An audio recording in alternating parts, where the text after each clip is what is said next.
حوحات كتفرس كمتو إهادق مسيلكا إهادق زودقة حوحات مسيلكا حوحات نايمودا عماميو نمنتاي زي بلا كالهو بعيلا ما نحوحات سقوم واسبات صرا حوحات كوينوم نوح عمتات ناتقالسو صنحو حزت كل تخافيلو زلو ماخلاي كومتي توقوعي زاتون توقوعي زي اتون عينة كايدا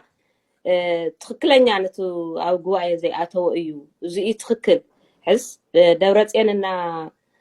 جيتاتشو كل يوم معرفة بس يوم نتشيمهم من تجرا أنا معرفة تشيمهم مصنع عمة مرات يزستاوس زي يوم كل يوم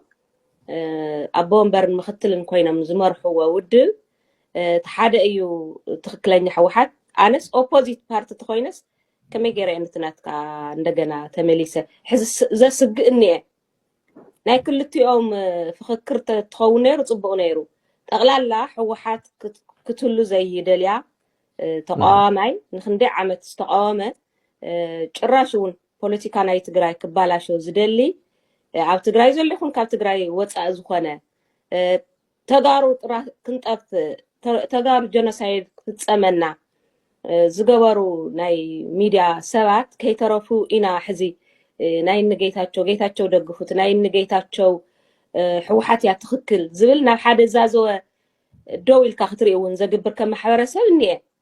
ትማሊ ኣብ ጀኖሳይድ ኢዶም እትዮም ኣብ ተጋሩ ንምጥፋእ ዝኹለይ ደብዳባትን ህልቅትን ኢዶም ዘእተው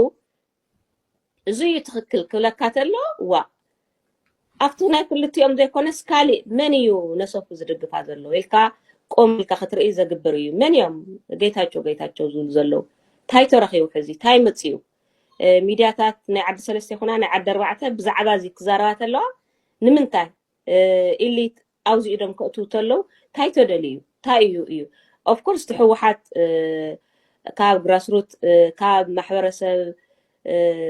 ዘይተላቀቀ እዩ ከመይ ጌርካ ክላቀቅ ብሽም ሕወሓት መፂኻን ሕወሓት ምጥፋእ እዚ ምዃኑ ትብድሕሪቱ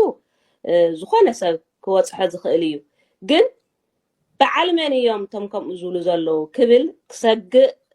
ለባም ትግራዋይ ዝግብር ኣካይዳ እኒአ ባዕልና ንባዕልና ተጋርቶ ንኸውን ነርና ፅቡቕ ነይሩ ሕዚ ግን ካብ ተጋሩ ተቃወምቱ እውን ሓሊፉስ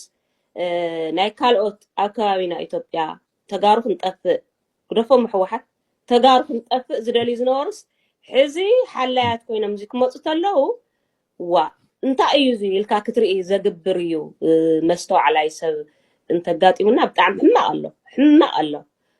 እዚ እዞም ናይ ባዕልና ቆም ኢሎም ክሪኡ መን እዩ ዝድግፈኒ እኮ ክብል ኣለና ኣነ ትግራዋይ ድዩ ዝድግፈኒ ዘሎ መን እዩ ንዓይ ዝድግፈኒ ዘሎ ክብል ከስተውዕል ዘግብር እዩ ግን ከምኡ ኣይኮነን ንሪኦ ዘለና ብጣዕሚ መሰከፊ ሕማቕ ኣካይዳ እንሪኦ ዘለና ኣብ ሶሻል ሚድያ ዕስለ ኮንካ ዓሲልካ ናብ ሓደ ገፅ ዘዛዘወ ግን ድማ እንታይ እዩ መበገሲኡ እንታይ ከ ይትዕላምኡ መን እንታይ እዩ ሒዙ ዘሎ ኢልካ ነፂርካ ዘይምፍላጥ እውን ኣሎ ዘይምፍላጥ ጥራሕ ዘይኮነ ብትኽክል ኣብ መሬት ኣብ ትግራይ ብዘሎ ብዝበፅሐና ክራይስ ኣነ ብልቢ ኣሚንሉ ድዩ እቲ ዕላማ ወይስ ናይ ግዝያዊ ናይ ባዕሉ ሽግራት ንምኽዳን ዝገብሮ ዘሎ እዩ ዝዓስል ዘሎ ብዝተፈላለየ መንገዲ ዝብል ኣነ ብሕቶ ክቕምጦ የደሊ ምክንያቱ ኩሉ ኣሚንሉ እዩ ዝብል እምነት እውን ስለዘይብለይ ሆይ ሆይ ዝብል ዘሎ መንእሰይ በተለይ ከዓ ብዝተፈላለየ ናይ ረብሓ ጥቕማ ጥቕሚ ብዝርጮ ዘሎ መንገዲ እውን ስለዚ ጮህየ ዝዛርብ ዘለኹ ብዝኾነ ይኹን መንገዲ ግን ኣብዚ ሕዚ ሰዓት ፀላእትና ጀኖሳይድ ዝተፈፀመላ ትግራይ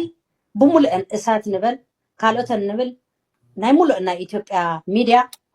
ብርሃኑ ነጋ እንተይተረፈ ማለት እዩ ብርሃኑ ነጋ እንተይተረፈ ሓደ ዓይነት መግለፂ ዘውፀሉ ንሕወሓት ትኽክል ከም ዘይኮነት ጌታቸው ረዳ ዝሓዞ ጉጅለ ወይ ከዓ ግሩፕ ግን ትኽክለኛ እዩ ይድፋእ ኣሎ ኢሎም ክድግፉ ከለው ንምንታይ እዮም ዝብል መልሲ ክመፀሉ እዩ ወይ ድግፍዎ ንምንታይ ሓደ ናይ ህዝቢ ትግራይ ረብሓን ጥቕምን ሕሊፉ ሂብዎ ኣሎ ኦልሬዲ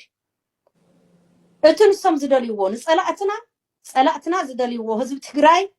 ብጦርነት ብተኩሲ ስለ ዘይተሸነፈ ኣብ ውሽጢ ብዘሎ ትግራዋይ ናይ ባዕሎም መራርሓ ብምዕሳብ ኣቢልካ ህዝቢ ትግራይ ምጥፋእ ሓደ መንገዶም ንምንታይ ከምኡ ኮይኑ ኣነ ቁቆፅረን ኩለንተን ዝስርሓ ረብሓ ህዝቢ ትግራይ ዘየረጋግፅ መራሒ እዩ ክብል ከለኹ ዘየረጋግፅ ጉርብ እዩ ትሒዝዎ ዘሎ ንበል ሕጂ ሓደ መሬት ትግራይ ወይ ከዓ ህዝቢ ተፈናቀለ ህዝብና ከም ይኺ ተመሊሱ ዝመርሐ ይምራሕ እዩ ክበሃል ከሎ ሓደ እንታይ ማለት እዩ ካልኣይ ኣጀንዳ ሰነድ ሒዝካ መፂኻ ዝግበር ኣብ ትግራይ ነቲ ናይ ፀላኢ መንገድታት ዘሳኽዕ ሰነዳት እናሓዝካ ምምፃእ እንታይ ማለት እዩ እዚ መራሒ እዚ ኸ እዚ ጉሩብ እዚ ኸ ኣብ ህዝቢ ትግራይ ድዩ ዝመርሕ ዘሎ ይመርሕን ግልፂና ክንዛረብ ሕዚ ምክንያቱ ህዝቢ ትግራይ ኣብ ጎኑ ኮይኑ ዝመርሐሉ ዘብፆ ኣብ ኦፊስ ኮፍ ኮይኑ ኢሉ ዝመርሕን ዘስተናግድን ይደሊ ወረቐት ዘይፅሕፍ ኣመራርሓ ኮፍ ኢለ ኣብ ትግራይ ኮ ኢኒ ኣበይ ምሕዳር ምውዓል ዘይፍለጥ መራሒ ኮ እዩ ዝኒአና መንግስቲ ግዝያዊ መንግስቲ ዋዩ ወይለ ህዝብና ኮን ዋዕሉ ኣብ ስቃይ ዘሎ እንዳሓለፍካ ክትዕጀብ ምድላ ኣይኮነ ካልኣይ ናይ መፃረይቲ ጉጅለ ናይ ሕብረት ኣፍሪካ ወይ ሕብረት ኣውሮፓ ጉጅለ እውን ከፃርዮ ዝግባእ ናይ ጀኖሳይድ ኣይተኸታተሉን